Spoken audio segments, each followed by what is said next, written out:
दासी नौकरानी episode number 32। वेद जा चुका था और मिश्री का मुंह भी बन चुका था। वो क्या करेगी अकेली यहाँ पर। तभी उसकी नज़र मयूर पर गई। मयूर भी उसे ही देख रहा था। मिश्री ने कुछ सोचा और मयूर के पास आई और उसके आगे हाथ जोड़ के बोली, नमस्ते सर। मयूर हैरान हो गया, ये लड़की उसे सर क्यों बोल रही है। लड़की वेद सर के कैबिन में है। वेद सर इस लड़की का उसे बॉडीगार्ड बना के गए हैं, तो जरूर ये वेद सर की कोई खास होगी। और वो कौन है, बस एक असिस्टेंट। मयूर सोच रहा था कि मिश्री बोली, सर क्या आप जानते हैं मालिक मुझे यहाँ क्यों लाए हैं। अब तो मयूर का सिर दर्द होने लगा। ये वेद सर को मालिक क्यों बोल रही है। तो क्या ये वेद सर की नौकरानी है। अगर ये नौकरानी है तो वेद सर एक नौकरानी का बॉडीगार्ड उसे बना के गए हैं। पर क्यों। जब ये नौकरानी है तो सर तो बोलेगी ही। वो भी क्या समझ बैठा इसे। अगर कोई सर के कैबिन में है तो इसका मतलब ये तो नहीं वो सर का खास हो। सब सोचते हुए अब मयूर के अलग ही एक्सप्रेशन हो गए थे मिश्री को देखते हुए। तभी मिश्री फिर बोली, सर क्या मैं जा सकती हूँ। मुझे यहाँ अच्छा नहीं लग रहा है। आप मालिक को बता देना मैं घर चली गई। मयूर मिश्री को नौकरानी समझते हुए एक कड़क आवाज में बोला, नहीं तुम कहीं नहीं जा सकती। सर बोल के गए हैं जब तक वो नहीं आ जाते तुम यहीं रहोगी। मयूर की तेज आवाज से मिश्री थोड़ी डर गई और अपना सिर हिला के सोफे पर जाके बैठ गई। मयूर फिर सोचने लगा, पक्का इस नौकरानी ने कोई कांड किया होगा तो सर इसे सजा देने के लिए यहाँ लाए होंगे। अभी सर की जरूरी मीटिंग है, ये कहीं भाग ना जाए, इसीलिए उसे नजर रखने के लिए छोड़ के गए हैं। मयूर फिर मिश्री को ऊपर से नीचे तक देखने लगा। कपड़े तो ठीक ठाक पहने हैं इसने, पर यही कपड़े तो इसने कल पहने थे। पक्का ये कपड़े किसी और से भीख में मिले होंगे इसे। मयूर अपने अलग ही ख्याल बना रहा था मिश्री को लेकर के। पर मयूर कब तक खड़ा रहता, इसीलिए वो भी मिश्री के सामने वाले सोफा चेयर पर आके बैठ गया। मिश्री मयूर को देख के कुछ सिकुड़ के बैठ गई। मयूर ने तिरछी नजरों से मिश्री को देखा और अपना फोन चलाने लगा। मिश्री को अब भूख लग रही थी, पर वो मयूर से कैसे बोले। अब उसे मयूर से डर लग रहा था। मयूर को बैठे बैठे अब नींद आने लगी थी, तो उसने अपने लिए कॉफी मंगा ली। लेकिन उसने मिश्री से नहीं पूछा।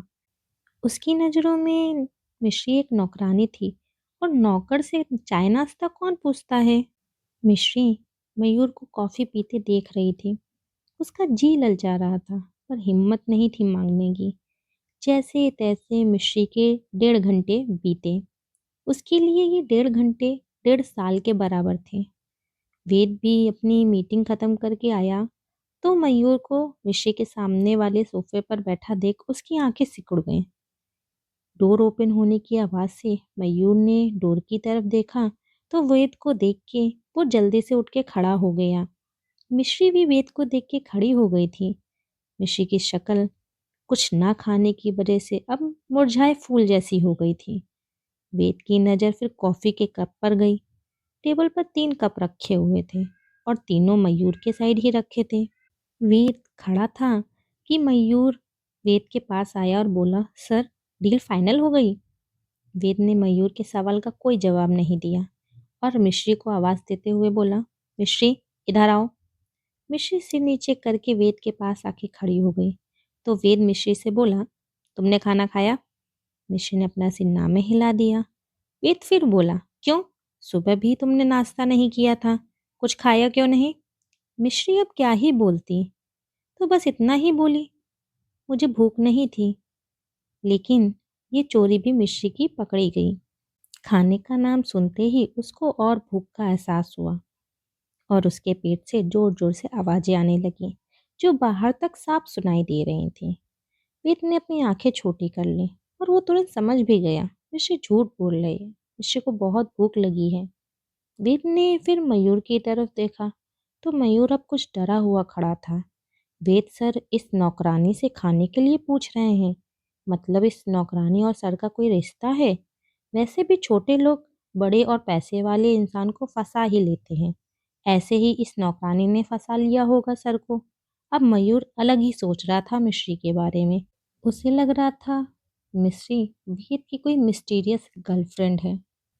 मयूर सब सोच रहा था कि वेद गुस्से में बोला, तुमने मिश्री से कॉफी के लिए पूछा था? मयूर की अब हालत खराब हो गई। वो कुछ बोल नहीं पाया।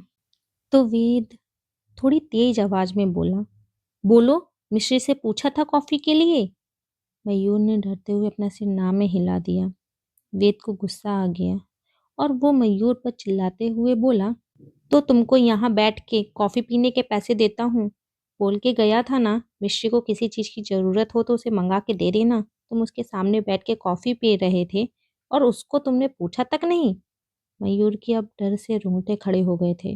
वो माफी मांगते हुए बोला, सॉरी सर, मैम ने कुछ मांगा ही नहीं। वेद गुस्से में बोला, तो क्या तुम्हारे अंदर इतना भी सेंस नहीं है कि सामने से पूछें?